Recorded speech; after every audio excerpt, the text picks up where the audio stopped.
ଅନୁଗୁଳ ଜିଲ୍ଲା ବହରପାଳ ବ୍ଲକ ଅନ୍ତର୍ଗତ କାଣ୍ଡସର ସ୍ଥିତ ମୋନାଲିସା ମୋଟର୍ସରେ ଆଜି ମୋନାଲିସା ମୋଟର୍ସର ଅଷ୍ଟମତମ ଫାଉଣ୍ଡେସନ ଦିବସ ଅବସରରେ ଆଜି ଏକ ସ୍ୱେଚ୍ଛାକୃତ ରକ୍ତଦାନ ଶିବିର ସମ୍ବାଦ ଆମ ଏବଂ ମୋନାଲିସା ମୋଟର୍ସ ମିଳିତ ସହଯୋଗରେ ରକ୍ତଦାନ ଶିବିର ଅନୁଷ୍ଠିତ ହୋଇଯାଇଛି। ନିରନ୍ତର ଭାବେ 8 ବର୍ଷ ଧରି ମୋନାଲିସା ମୋଟର୍ସ ନିଜର ପ୍ରତିଷ୍ଠା ଦିବସ ଅବସରରେ ଏହିପରି ରକ୍ତଦାନ ଶିବିର ଆୟୋଜନ କରିଆସୁଛି।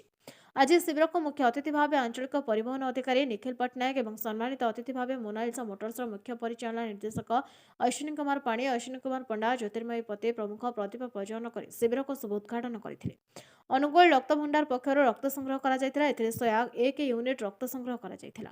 ସମସ୍ତ ରକ୍ତଦାତାମାନଙ୍କୁ ପ୍ରମାଣପତ୍ର ସହିତ ଗୋଟିଏ ଗୋଟିଏ ଟି ସାର୍ଟ ପ୍ରଦାନ କରାଯାଇଥିଲା। ମୋନାଲିସା ମୋଟର୍ସ ପକ୍ଷରୁ ମୋଟର୍ସ ପରିଚାଳନା ନିର୍ଦ୍ଦେଶକ ଅଶ୍ୱିନୀ କୁମାର ପାଣି ଏବଂ ଅଶ୍ୱିନୀ କୁମାର ପଣ୍ଡାଙ୍କର ପ୍ରତ୍ୟକ୍ଷ ତତ୍ତ୍ୱାବଧାନରେ ଶିବିର ପରିଚାଳନା ହୋଇଥିଲା। ଏଥିରେ ଅନୁଗୁଳ ସଂସ୍କରଣ ମୁଖ୍ୟ ପ୍ରଦ୍ୟୁମ୍ନ ରାଉ, ଜିଲ୍ଲା ପ୍ରତିନିଧି ପତିତ ପାବନ ସାହୁ, ବନପାଳ ବ୍ଲକ ପ୍ରତିନିଧି ତଥା ସମ୍ବାଦ ଆମ ଓଡ଼ିଶା ସଂଯୋଜକ ରାଜେଶ କୁମାର ନାୟକ, ନାଲକୋ ପ୍ରତିନିଧି ସୁଜିତ ବେହେରା ପ୍ରମୁଖ ଉପସ୍ଥିତ ରହିଥିଲେ।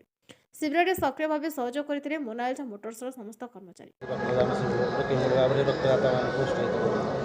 आज जो पदक्षेपटा मोनालिसा मोटर तरफ नि गोटे भल पदक्षेप।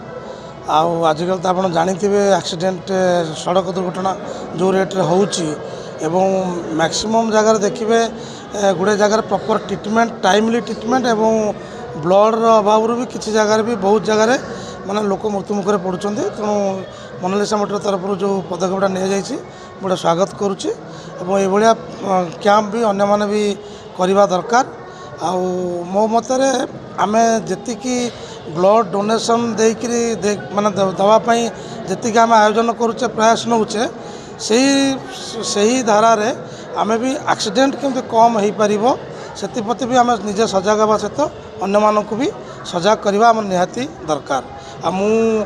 जेहेतु मोनालिसा मोटर आमर टाटार डीलर अच्छी पाक भी बहुत कस्टमर भी आसती जो गाड़ी खरीद करने मुझे रिक्वेस्ट करी से माने एटलिस्ट प्रत्येक कस्टमर को गोटे रोड सेफ्टी उपर गोटे क्लास नियंतु जिते आसने किणापी class in this road safety उपर बुझातु सो दैट से आवार हे मन में गोटे सचेतनता सृष्टि हम जद्वारा कि आम जो सड़क दुर्घटना जो घटुची से कम हम। मुख्यतः मुझे कहि जो गाड़ी से सेल कर से ड्राइवर हो कि जे ओनर हो तांको गाड़ी टेक्निक विषय जनातु माने कौन कौन फीचर्स अच्छी गाड़ी रे वो फीचर्स केमती काम करुच्ची जद्वारा कि दरकार पड़ो रास्तार से यूटिलाइज करें कहीं आमर बहुत सेफ्टी फीचर गाड़ी अच्छे जोटा कि ओनर मैंने जानी ना से जानापी भी पाखे समय न था भी गुड़े लोक आग्रह भी न था। तेनाली मोर कहा था जब डीलर पॉइंट से एजुकेट कर दिया जाता कर दिज्व तो से जिते समय आसो दरकार पड़े से यूटिलाइज करेंगे।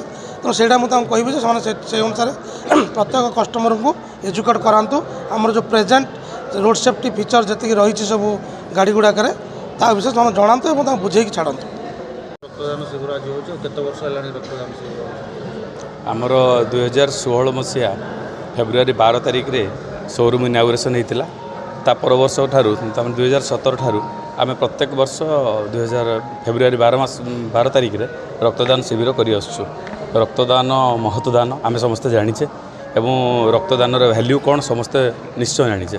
तेणुक मु तो कहि समस्ते प्रत्येक ऑर्गेनाइजेशन ये छोट छोट प्रोग्राम कले रेड क्रॉस बहुत अभाव पूरण हो पार और लोक उपकृत हे। आम पिला माने भी समस्ते ए सब प्रत्येक वर्ष लगी या ठीक भाव में सब परिचालना कर सार आज आम निखिल सार आमको टाइम देले मुझे अशेष अशेष धन्यवाद दूसरी बहुमूल्य समय से देले पिला प्रेरणा देले रक्तदान समय देथिबार बहुत खुशी एवं ये कर।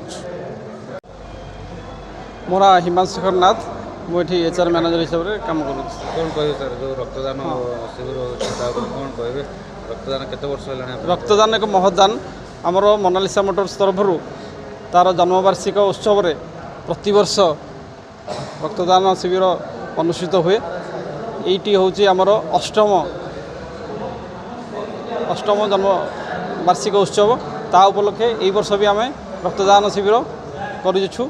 एथिरे प्रति वर्ष 100 रु अधिका ब्लड दि जाए। यही वर्ष भी आम लक्ष्य रखीचु 100 रु अधिका ब्लड जमी कलेक्शन हम जी जहाँकि समाजर जो व्यक्ति माने असुविधार सम्मुखीन होती पाखे कम आसो